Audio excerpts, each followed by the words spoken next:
Hello dear friends, subscribers and guests of my channel.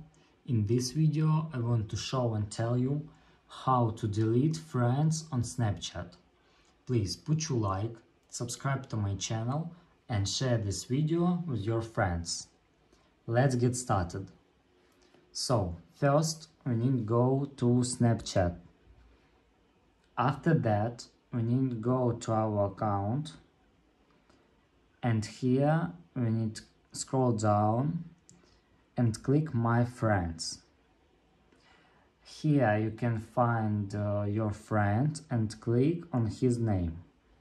After that, click Manage Friendship and click Remove Friend. And that's all. If you enjoyed this video and found it helpful, please put your like, subscribe to my channel and share this video with your friends.